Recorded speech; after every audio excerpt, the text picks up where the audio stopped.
Legal cannabis was a $10 billion industry last year, and experts say it's going to be worth over $20 billion by the end of next year. And the big question is this: how do normal people like us, who aren't part of the 1%, how do we take the money in our pockets and participate in the largest transfer of wealth? My name is Charles. I'm joining Roz McCarthy and Eric Range of Canna Talk with Roz, and we explore those answers. So grateful to be back, and we have a great show for you today. First and foremost, Eric Range, how you doing, brother? Hey, man, I can't complain. I echo your statements, man. It's been 2 weeks, and it feels like, someone said it recently in the cannabis industry, it's like dog years, man. 2 weeks feels like we've been gone a full month, and I'm so happy to be back. Again, a lot of great work that we've been doing. Unfortunately, that takes us away from, being here and talking to you guys, which we love so much, but we're glad to be back. We want to update you guys on some of the stuff that we've been doing over the past couple of weeks. We got some great, phenomenal panelists on with us today. So I'm just excited, man. I'm glad to be back. It's Friday, the end of the week, one of my favorite days of the week. So I'm excited. Absolutely. So let's get into it, man. So first and foremost, I want to introduce someone that's near and dear to my heart, my love.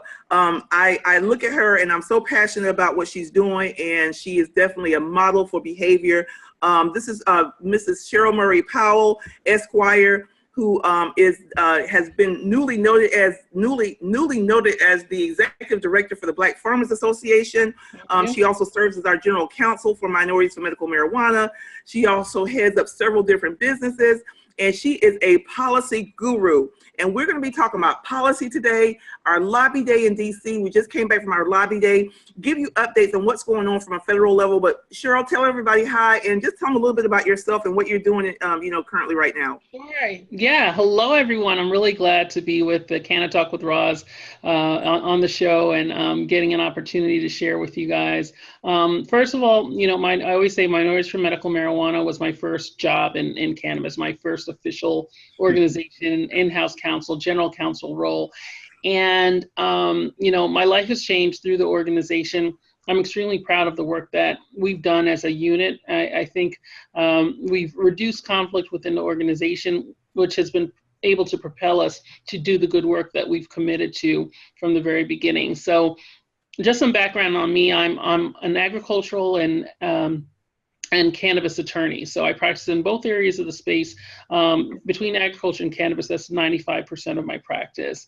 I'm a barred attorney in Florida. However, I consult out of state and out of the country under my company, Green Sustainable Strong. As Roz mentioned, I'm on a number of boards and have a number of affiliations. So I'm on the board of the U.S. Hemp Builders Association that's newly formed. On the board for the Friends of Hemp based out of Colorado, and a part of the University Outreach Committee for the Hemp Feed Coalition. So those are new roles for me. Executive Director for the Black Farmers and Agriculturalists. And I have Canna Headhunters, which is a staffing agency, and a number of other Canna businesses, including Cannabis, which is my merchandising / event space. So you can go on cannurban.com and you'll see all the merchandise that we have available. It's spelled CANNURBAN.com. But yeah, I'm here to share. Roz referred to me as a public policy expert, and I really always look to her as an example and for direction on the public policy aspects of things. But one thing that I have been able to fine tune would be my ability to build relationships at different levels of government and with influencers across the country and internationally. So, when it comes to public policy, I think there's none other than Roz and Eric, and I always kind of kick things policy-wise to them. But when it comes to getting into an organization, being strategic about which individuals can move the needle, that's something that I take pride in. And I'm really honored that I've been able to use that to contribute to the organization Minorities for Medical Marijuana. No, thank you, Cheryl. It's awesome, awesome. Our second guest that we have today, we just recently met this gentleman. Was super, super, super excited to have him and also his colleagues with Americans for Safe Access. We have Mr. David Mangone, right? Is it Mangone or Mangone? That's correct. You got it right the first time. Mangone. All right. And so David is the Director of Government Affairs for Americans for Safe Access. They are the largest advocacy organization in regards to safe access and looking at policy that's going to be instrumental in regards to social justice and some other issues. David, introduce yourself and tell us a little bit about what you do for the organization. Really quick, David, before you introduce yourself. Now, David is Italian by background, correct, David? That's correct. That's correct. And we have our medical director, Joseph Rosado, watching right now live from Italy. He just flew awesome. over there. He's heading up a conference over there in Italy right now as we speak. So he's waving, giving a big shout out. So shout out to Italy today. Absolutely. Go ahead, David. Absolutely. Hi, Dr. Rosado. Okay, David, you're on. Tell us about yourself, David. Sure. My name's David Mangone, and I am the Director of Government Affairs and Counsel for Americans for Safe Access. Our organization was founded in 2002 in response to some of the initiatives that were happening in California, Washington State, and then on the East Coast as well, to really look at transforming these medical cannabis programs from compassionate use type programs to programs that really and effectively served all patients across all sorts of populations, not just those in terminal care. So we are active in all 50 states, have about 100,000 members right now, and work to change policy on the state and federal level. And as states continue to march towards the full legalization of cannabis, we want to make sure that patients aren't left behind in that process and they have affordable and safe medicine. So that's what we do, and I'm very happy to be here today and talk policy. Absolutely. So how long have you been with them, David? And how'd you transition? I don't know what your background is from a law perspective, but how'd you transition into that role? Sure. I've been with Americans for Safe Access for about 2.5 years now. And prior to my role here, I worked on Capitol Hill for a year with Charles Rangel from New York City, up in Harlem. I was his legislative director for a year. So I did lots of policies with veterans issues. Mr. Rangel was a Korean War vet, as well as a lot of issues with tax and healthcare policies. He served on the Ways and Means Committee. So sort of through that role, I was introduced to a lot of drug policy advocacy organizations. And it really started getting me thinking about the solutions that we need to approach, as a country and as advocates to resolve some of the standing issues that affected particularly Harlem, but also nationwide. So it got me interested in advocating for medical cannabis. It's something I hadn't really touched before that. And then prior to Capitol Hill, I was a attorney in South Carolina, did medical malpractice cases, and we're seeing pages and pages of prescriptions and treatments that these folks had to go through after some serious injuries or accidents. And it was really overwhelming to see sometimes that we would have medical records that would have almost 40 pages worth of different medications, for a surgery. And so I started to think there had to be a better way. And that's again, how sort of I was led to discovering cannabis and advocating for cannabis as a medicine. Absolutely. And so this past last Thursday and Friday, Minorities for Medical Marijuana took our lobbying efforts from a state level to a federal level. And we had the pleasure of connecting with some of your colleagues there in DC and met you in person, David, as well as we had the opportunity of having Cheryl with us, always with us, but also being a connector for us and as an organization, because our goal was to look at, number one, descheduling of the plant. Cheryl, when you're out here and as you have been, you always talk about how DC is your first love, one of your cities that you love so much. Yeah, I do love DC. Yeah. How do you, from a policy standpoint, or how do you form those relationships or open those doors to be able to get those conversations started? And if you can also share the breadth and depth of just the magnitude of the Longmire building, meeting with the congressmen and congresswomen and senators. what that looks like and feels like? Yeah, so I'll start there with like walking through like our lobby day and other lobby days and planning a lobby day. So, when an organization comes together, such as Minorities for Medical Marijuana, and they're looking to impact federal policy, let's say, and again, impacting policy has to be done on a municipality level, a state level, as well as a federal level. And none is more important than the other. I think sometimes when you have federal context, it's kind of glamorized a little bit when you're on the Hill and things like that. But every single level of impacting the governmental perspective is critical and important. Sure. A lot of people cannot travel to DC, and I recognize that. And I was one of those people. We live in the state of Florida. A lot of people can't travel to Tallahassee. They did literally put the state capital as far away as you can get from like where majority of the people the are, main which is like population Miami. centers. Exactly, Miami-Dade, Broward County. So it's a trek from where I'm living in West Palm Beach. It's 6 hours to get to Tallahassee, and all the activity happens during the week, so people have to take time off. So you have to be really intentional, as Ross says, about lobbying and making an impact. However, if you can't make those journeys to DC and take a few days off, or Tallahassee when sessions end, what you can do is meet with be mindful as you're voting. Educate people when elections are happening, so we're picking the right people to be in those positions in the first place, and then paying regular visits, going to your city council, city commission meetings. So they may see you every time. You don't speak all the time, but when you do stand up, they're like, I know that face.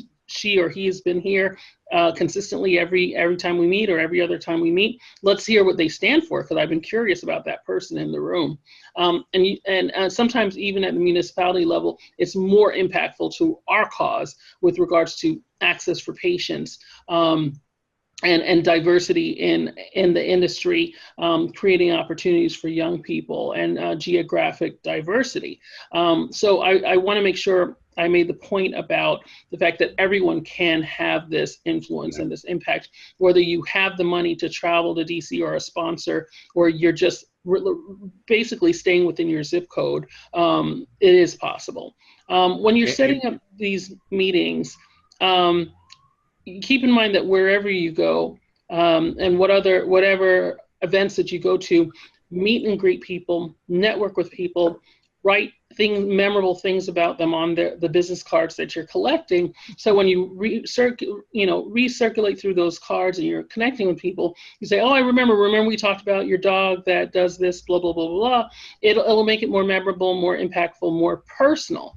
And when you talk about the issues, ask the question of, I'd love to, join you as you lobby or visit these people. Do you know any people who are in politics? I ask that question all the time. Do you know anyone who's political or in politics or influential? And usually someone within 2 degrees knows somebody who's involved in politics, and take note of it. Either you give them direction as far as how they can forge that relationship, strengthen that relationship, and speak on a few bullet points or pointers that you give them, or if they're willing to share that contact, I'd love for you to do an introduction. And then once you have that introduction, you start building relationships with that person, and you'll be surprised that they remember you just because you were consistent and because you were speaking from the heart. So I think that's the foundation of having a lobby day, is really focusing on your relationships and not being so consumed with, this person's federal, so my activity needs to be federal. When we went to the USDA, so those contacts at the USDA, I learned from speaking at a conference, the National Association of State Departments of Agriculture, and then I got asked to speak at that conference by going to a conference, Growen's Fortify conference in the state of Maryland. So a smaller conference in Maryland about growing. I presented on hemp, and didn't know where that would lead, but the NASDA, the National Association of State Departments of Agriculture, presented as well. And after I gave my talk, the young lady was like, I love what you were talking about. We need to have you at our conference. Little did I know that this conference is the conference where every single commissioner of agriculture or state secretary of agriculture comes to get their education and to learn. So I got Sure. to present before the decision makers with regards to agriculture across the country and be established as a leader. So when I was there, again, it's the same strategy of, collecting business cards, being memorable, going through a set number of pointers so that when you call them and follow up and say, remember we talked about this, I'm really excited about your hemp program. And that's how I met those state departments of agriculture. And then part of that conference was a session with the USDA, and that's how I met the people that we met at, and we lobbied. So it's kind of like a chain of events, but that leads to good. But even if that someone starts with networking and relationships. Correct. Exactly. But I think the mistake a lot of people make is when they get that card, they look at it, they're like, this person's nobody. Right. They don't really think past that. Like, one, they may be nobody now, but they may be somebody later. Or they may know somebody. Or they may know somebody. Exactly. 3, they may just be a cool person. Right? And we've done a lot of work at the local levels, the state level, both in the legislative arm and some of the executive branch as well. But the average person who's watching us right now, probably, like you said before, doesn't have that time to commit to this and so on. But David, talk about it, because you guys have such a large organization around the country. You have a lot of members, and not everybody can show up to the U.S. Capitol or the state capitals. But talk about how important it is for your members, for your supporters, how they support what it is that you're doing, even from their homes on their computers and sending emails and those things, and how important that is to even getting things done when you're there talking to the legislators. Sure, and I'll point out 2 things. We also host a lobby day every year where we fly patients from all over the country to the Capitol, and we have the fortunate amount to partner with some great business partners that give scholarships to patients. Our conference this year was in March, but I encourage anyone who is interested in sharing their story. We will post that information about how to get a scholarship, and we will fly people out. We will put them up in hotels and make sure they can connect with their federal lawmakers. But, as far as what you can do year round, I like to think of Lobby Day as both the beginning and culmination of a year-long relationship.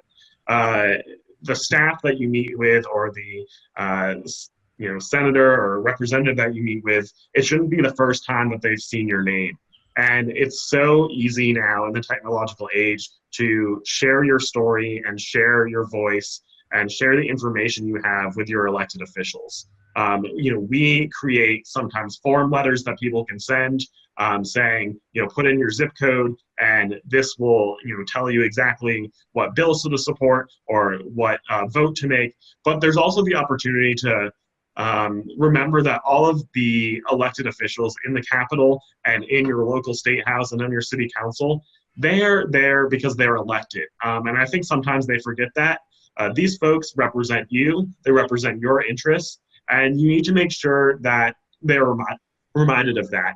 They sometimes, I think, are beholden to industries via contributions to their campaigns, but those people in the industries don't have the power to show up to the ballot box. They can show up with their checkbooks and contribute to these campaigns, but at the end of the day, it's you as an advocate and as a patient who has the power to get that person out if they're not doing an effective job of representing you. So I would just stress to everybody that no matter where you are in the country, to engage with your lawmakers, even if it's just finding the phone number or email of the local office and sending an email or giving a call that says, don't forget about medical cannabis patients. We're important and we vote. So it's it can be overwhelming to, I think, navigate the advocacy process, but it can be as simple as just sharing your story. And we found that is often the most effective way to get policy changed. Absolutely. I would like to let you guys know that we were some of these senators and congressmen and women who we see in the news and we go, sometimes their personality is bigger than life on the news. They're very approachable. It was a little humbling for me. One of our key people that we met with, and we actually had a face sit down with, was with Senator Blumenauer. Yeah. Senator Blumenauer was wonderful, transparent, open, sharing.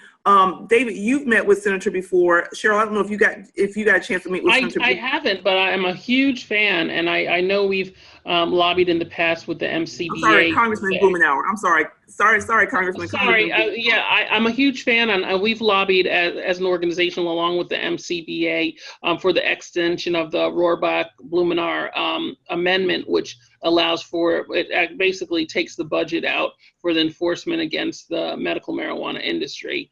So we're big proponents and supporters of Blumenauer. Absolutely. So let's dig in a little deeper in regards to this policy. And right now, some of the hot topics policy-wise, the States Act. In the States Act, and I'll go to it in a minute, but I would love for you, David, to if you can give a little brief breakdown of the States Act, and what's your position on it? And then Eric, if you want to share your position from a board director for M4MM, and Cheryl, if you have any feedback as well, because I think there's also there's opportunities for it to support the hemp farming industry as well from a certain perspective. So David, share with us a little bit about the States Act and your thought about that. Sure. First and foremost, I think it is one of the most bipartisan pieces of cannabis legislation. It has support in both the House and the Senate, and it's fairly even in terms of Democrats and Republicans. It seems to be the only piece of legislation that the president has indicated that he would sign, but I don't know if that question has been posed to him enough times or in enough ways to get other perspectives. Sure. So I think that's why you see this sort of gathering of interest on this bill, is that, I think there's light for the first time in, over 40 plus years in terms of change of the Controlled Substances Act. And, with Republican support, with Democratic support, and, tepid support from the White House, I think there's a lot of folks that are excited about it. I would say from our perspective organizationally, there's certainly bills that do a whole lot more and accomplish more with policy, but change is not going to happen overnight with the change to cannabis. And if we have to start with an approach that at least stops putting people in jail, that's a good first step. Earlier this fall, the Senate and the president passed a law called the First Step Act. It was a criminal justice reform bill. And one of the main things it did was it decreased the mandatory minimums for low-level drug offenses. And, there was a lot of folks from the advocacy community and groups similar to the Innocence Project that were up in arms that it didn't do enough. But Congress doesn't do sweeping reforms. They do it incrementally. They do it anywhere from 10 to 15 years behind the general public, Yes. and often state influence. So I think the States Act is significant because it does provide this opportunity for us to get out of the annual appropriations discussion and have permanent legislation. Could it be improved? Absolutely. Could it do more for patients? Absolutely. Veterans? No doubt. Equity? Absolutely. But it is a first step, and hopefully would not be the only step. Yeah. Absolutely. I mean, David, I think you hit the nail on the head in so many different ways. It is a process to progress. This bill is not perfect by any stretch. I don't think I've ever seen a perfect bill. One of the things I think we learned early on as an organization with Minorities for Medical Marijuana is how slow moving the political process can be at times.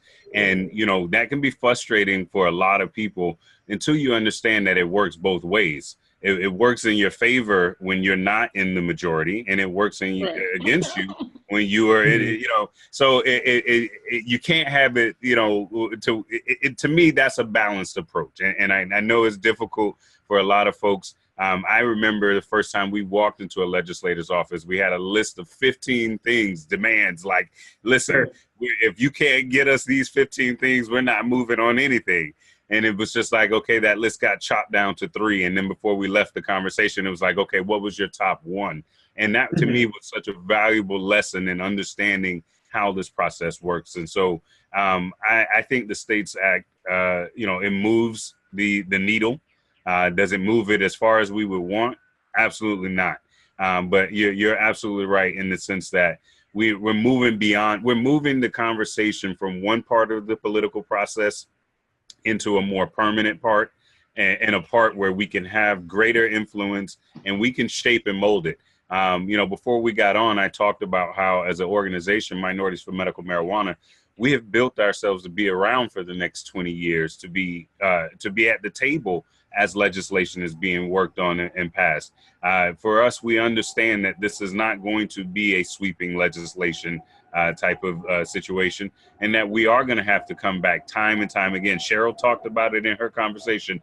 We have to be persistent. We have to be consistent, and that is how we're going to get, to where we want to be. And so we're committed to that. And, we know this bill isn't perfect, but I think it does a tremendous amount for banking, which is such a huge issue in this industry. And until we start, and again, it may not be the perfect solution for banking either.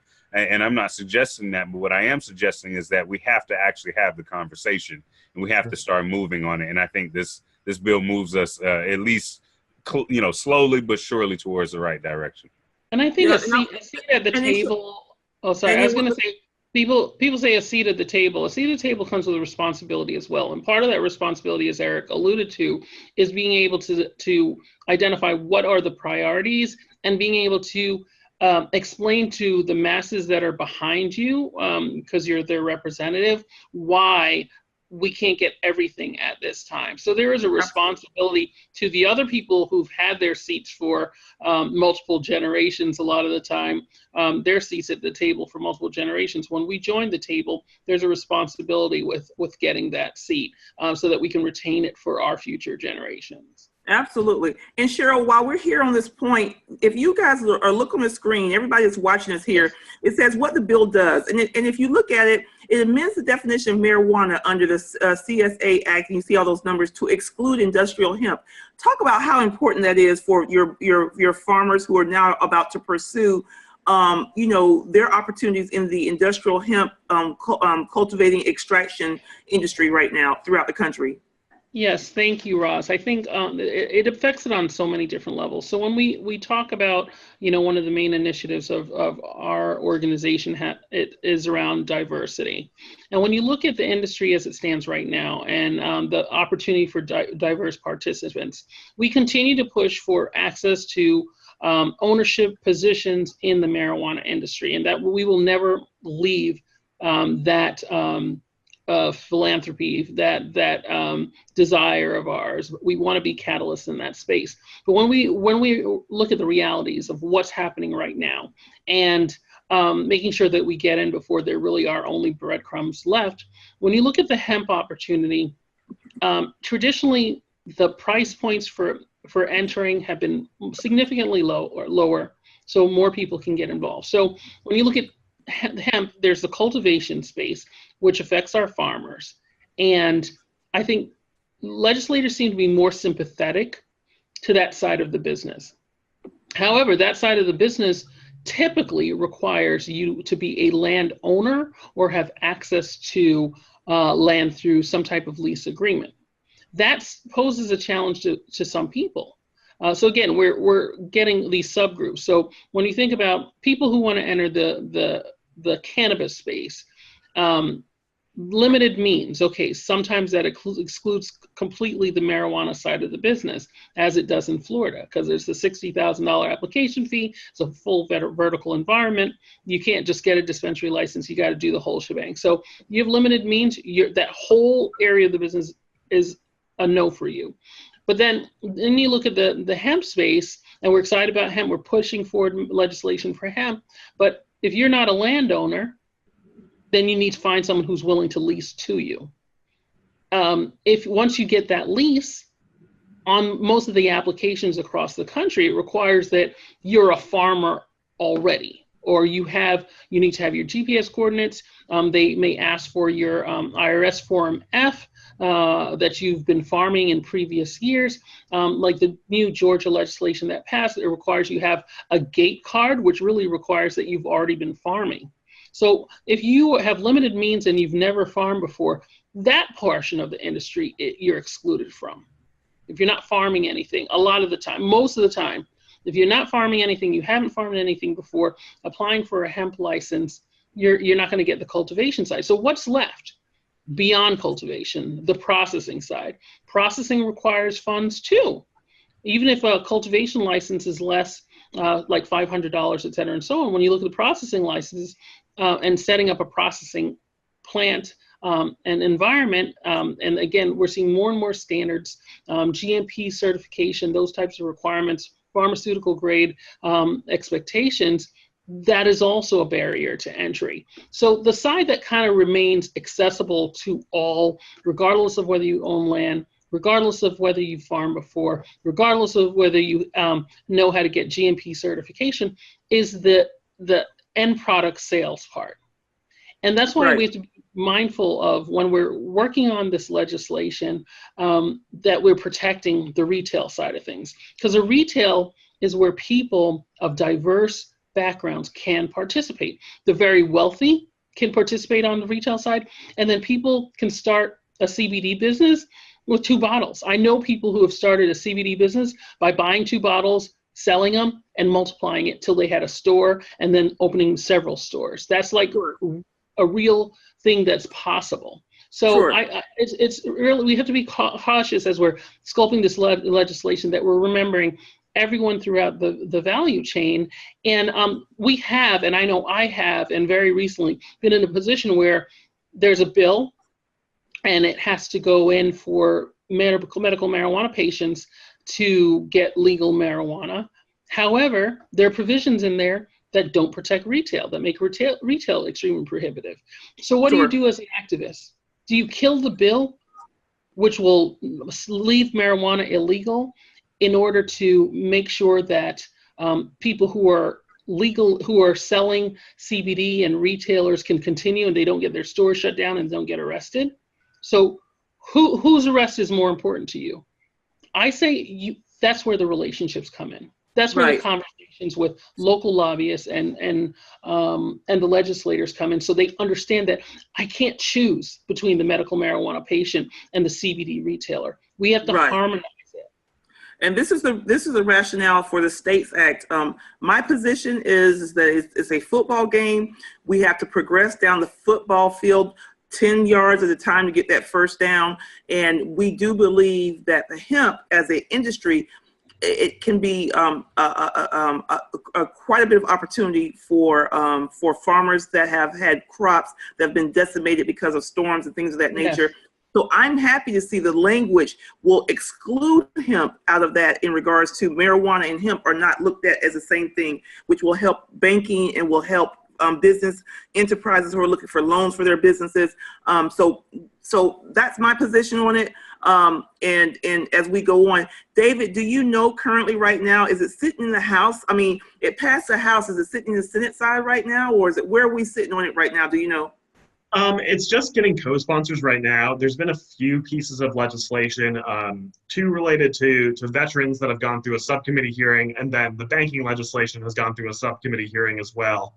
I suspect that with the number of co-sponsors on the banking legislation, you have 180 in the House right now, and then 28 in the Senate. That may actually move first before a bill like the States Act. I think that even folks who are not interested in cannabis policy are interested in the public safety aspect of this. Yes. So I think that the States Act is, the most likely framework to pass with a state-by-state approach with this administration. But I actually think that the banking legislation might come out of either chamber first to be voted on. So I'm glad you made the analogy of a football field with this. Because even with, banking standing alone or state standing alone, you're still looking down the field for that touchdown. Both Absolutely. Banking and states, I think, could be described as first downs. But this industry has been forward-looking for at least the last decade. It's continuing to be forward-looking, and the question that always has to be asked is, what comes next? You know, in the event that we were all surprised and, you know, early Monday morning or this afternoon, there is a complete overhaul in federal law. I don't know how prepared that the industry would be to adapt to that change. I laughed with some former colleagues about the results of the 2016 election, and we basically had said that, you know, had the election gone the other way, the industry would have been completely unprepared to adapt to any sort of federal legalization provision. I think they're in a much better standpoint now, particularly after sort of tightening up after the comments that Attorney General Jeff Sessions made. Right. But I think had legalization happened November 8th, 2016, the industry would be even more discombobulated and crazy than it currently is. You know, I remember that night. We had such a situation here in the state of Florida. On one hand, we voted to expand our medical marijuana program overwhelmingly.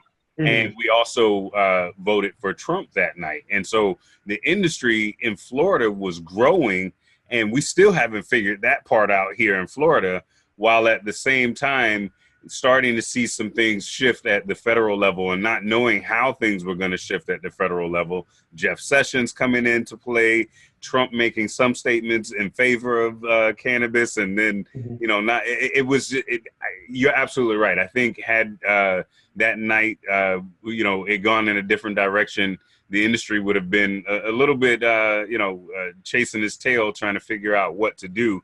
And, you know, luckily, and I think you're right, it might have been a benefit that states had to pull back, deal with an attorney general like Sessions, and realize that they had to tighten up things. They had to go through those, I guess, growing pains, if you will, because once we do go federal, you know, it is going to change a lot of the landscape in a lot of different places. Well, I think the most important thing to think about, and it's for everyone that's here, and especially those individuals that are coming from communities of color, minority individuals, we want to see social equity. We want to see social justice issues that are addressed. I think you have a lot of organizations that are saying, hey, you can't have a States Act and not put the social justice pieces in there. And I agree. However, there is the social justice and social equity pieces to that puzzle. I think we're still trying to figure it out. And even now in the states like California that have some liberal policies from a state's perspective that have tried to launch a social equity program, they've failed. They've struggled. Yeah, they've struggled. You know, and I'm curious about that, David. And again, taking the conversation back to where we were in terms of like the dichotomies that you deal with when you're dealing with the legislator, and given our current administration, Republican White House, you know, Democrat-controlled House, Republican-controlled Senate. Talk about that from, you know, how do you get something like social justice and social equity into the conversation, or do those become non-starters for the conversation altogether because of the type of, you know, the nature of the legislator right now? I think it unfortunately is a tough sell with this White House and this Senate, just based on their actions in some other policy areas to have, you know, let me put it this way. Tax reform was their big touted accomplishment. And it was not necessarily things like extending the low-income tax credit that they wanted to champion, or any sort of tax breaks that necessarily help folks in opportunity zones. But it was really, you know, it was guys under this improvement for the middle class, but significant breaks for corporations and the ultra wealthy. So for me to have this Senate, I think, prioritized a system that completely promotes equity programs, I think it needs some work. I think there's some senators who need convincing, and I don't see it really being a top priority. I see it happening with some work and some effort, but I think the approach that we'd rather let states handle this so we can wash our hands of it seems to be the more popular opinion right now, particularly in the Senate. And I think the second issue is, how do we effectively define what equity looks like. Is it through a licensing scheme? Is it dealing with communities most affected by the drug wars? Is it expungements? And some of these bills, Senator Schumer's bill, Hakeem Jeffries' bill, address what those equity pinpoints look like. But I think that a conversation that needs to be had across the whole cannabis industry and the advocacy community is, so what does winning look like if we win on social equity? And I don't think there's a consensus right now. I agree. Not only what is winning, not only does what does winning look like, but let's go back to before we go to winning. Let's talk about the playbook. What's our playbook? What's our solution to get to the win? Because I think we sometimes regurgitate the whole social equity and it's a great talking point. I did an interview yesterday with a well-known national publication, and the only thing she asked me about was social equity. It was like, okay, so what do you think about social equity? So what do you think we should do with social equity?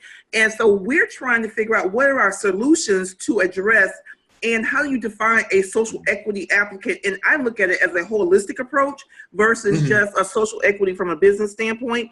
I think we have communities that have been decimated because of the war on drugs. And how do you look at communities from a holistic?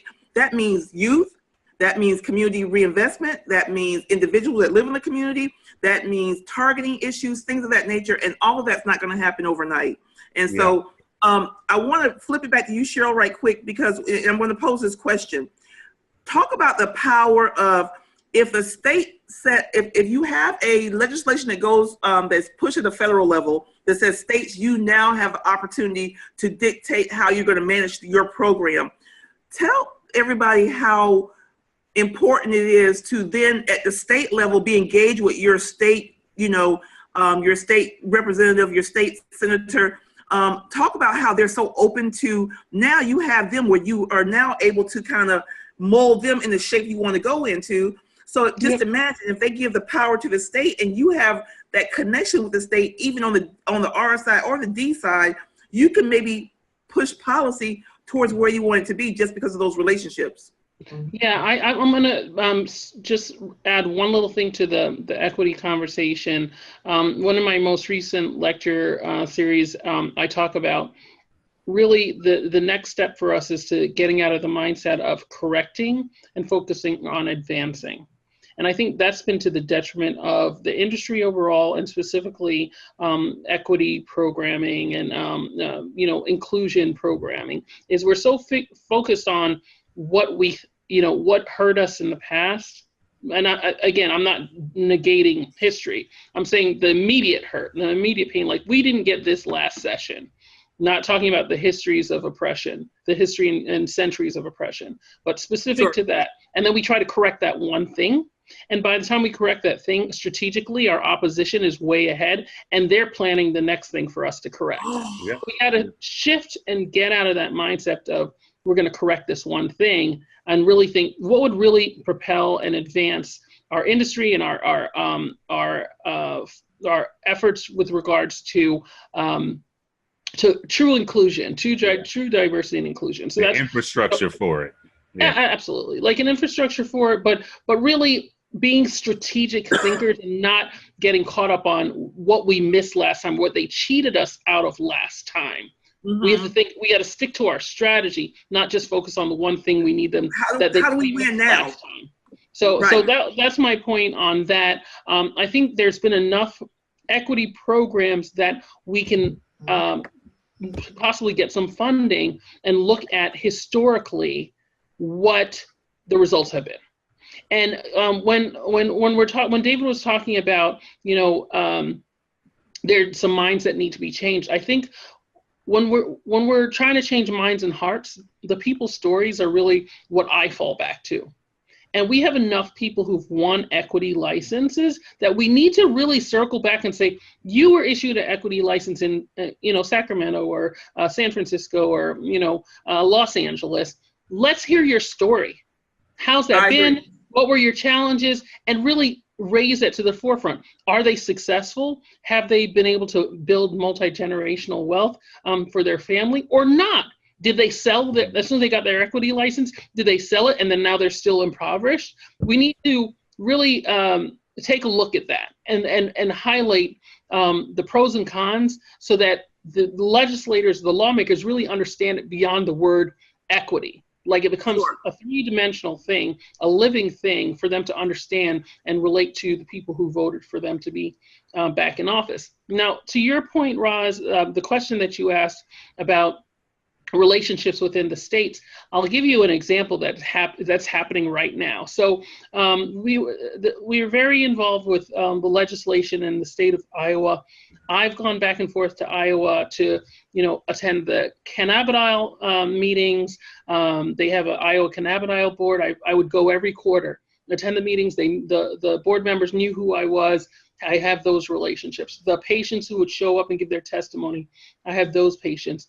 Legislation was going through this session for Iowa, working with other partner groups there based in Iowa, such as Iowa Hemp Association and some lobby groups that are out there, and building that relationship, making sure they know, we stand with you. These are things that are important to my clients, but these are things that are important to the people, and these are things that are important to you. So let's work together.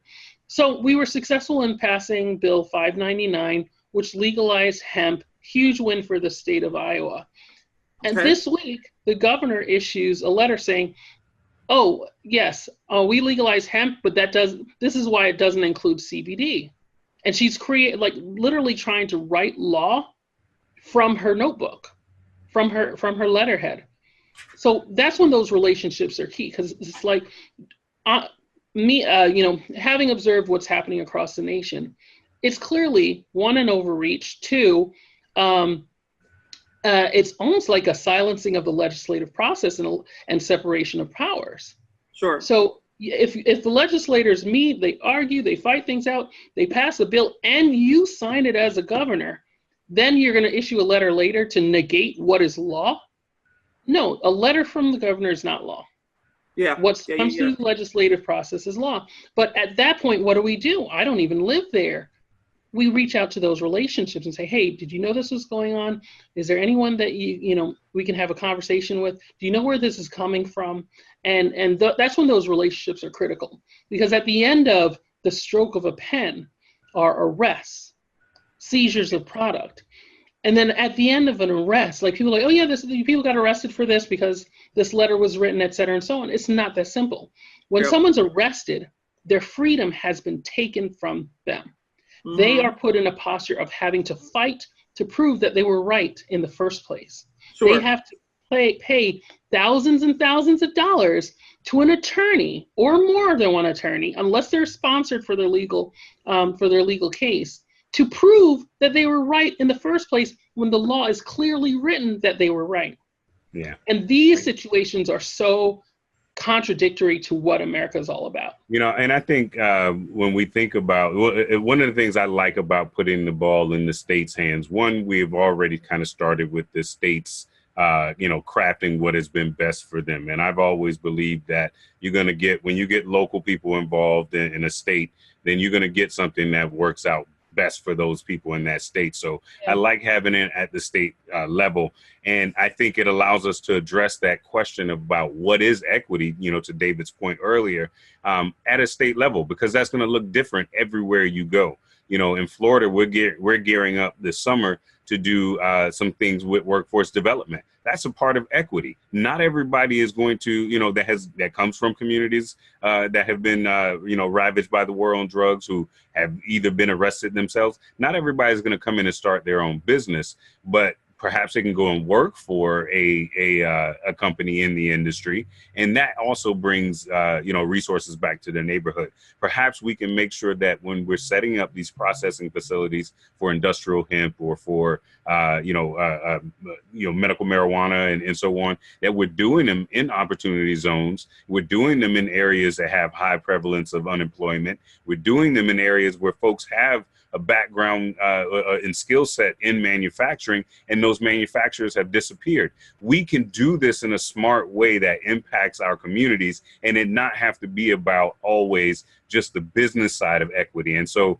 I agree with you earlier, David, in regards to, we don't have this general consensus. And, that's why it's important to leverage the relationships like what Cheryl has mentioned. That's why I'm always proud of the approach that InfraMM has taken, and being a more grassroots, states oriented. We have to, participate at the federal level, but this thing is looking like it's going to be kicked back to the states anyway. So it's important that we have those relationships, that we're able to, reach out, make those phone calls, make them aware of what's going on and how those things impact our communities.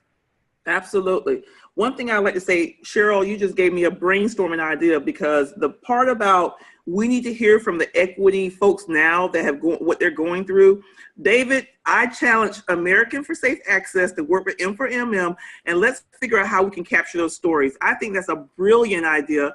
I think it's smart. I think it's a way to be able to give people a platform to share. And then, of course, you could actually create a living video montage of this, edit it down so you can figure out that you can share it, but you can also do some type of anthology in some type of book that captures the, here's the white paper, or not white paper, but here is, this person, and they have their story. You can just kind of read down the story. And what we want to see is the end result. Where are you now? How long, what's your time frame when you started, and where are you now? The goal is that we want to see progress. And the reason why we have social equity is because, equity is about, if you get a shoe and I get a shoe and we both wear the same size, I don't want a size shoe that's smaller, so I can't wear that shoe. We want the same size shoe to be able to make the same to make strides together. I think we have an equity applicant right now on Facebook saying, hey, he's from Massachusetts. He say, I love this idea. I volunteer. Put me in. Love it. That's Beautiful. what's up. So, Great. Beautiful. So David, I challenge, we have to, first and foremost, you guys, American for Safe Access has been around since 2002. And so when you have someone that's been advocating, again, the start they're advocating may not have started with social equity and social justice issues or what have you. It may have been started from one point in regards to medical patients and legality or what have you. But if you go and look at their site, there's so many key points. They're so critical and applicable to what we're talking about from a social justice standpoint, that we have to figure out as advocates, how do we bring and bridge together? And so that's, my commitment to you, David. Definitely with having Cheryl here and Eric here holding me accountable, I think we can do it. Before we wrap up, because we're getting close to our time just flies by. But I did pull up for everyone the fact that Senator Chuck Schumer and Representative Hakeem Jeffries did come out with a comprehensive marijuana reform legislation. David, you want to give us a breakdown of what this consists of, and what do you think the likelihood of this is? Was this for sentiment only, or was it something that you think may get some traction? What's your thoughts? I sure hope it wasn't for sentiment only. It's really nice to see the minority leader, Chuck Schumer, introduce this bill. I think when someone that high up in the Senate is willing to put their name on something, I agree. It's not for nothing. I think that it will be. I think this bill will be, frequently discussed over the next 18 months leading up to the 2020 campaign. It may even become a litmus test for Democrats running for president to see where they fall in on this bill, particularly those who are currently in the Senate. But the bill allows states to set their own cannabis policies, much like the States Act. But where it goes beyond the States Act is it provides money on the federal level for expungements and reinvestment into communities that have been affected by the drug war. So I think that we were talking about incremental steps. This sort of does a whole half a staircase. States does, just the first step. I would love to see a bill like this move forward. I think it does have some of those benchmarks of what we were talking about that equity looks like.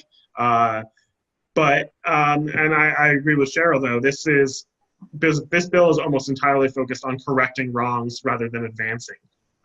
So I think there's got to be a way to draft legislative text that takes a lot of the principles from Senator Schumer's bill, from Representative Jeffries' bill, and also combines that with forward-looking principles of what's the next step now that we've talked about these corrections. So I don't know what its chances are, but it is encouraging to see high-ranking members be on this bill, and it is sending absolutely the right message. But again, no bill is perfect. It can do more, Right. but I will take one step at a time for sure. Absolutely.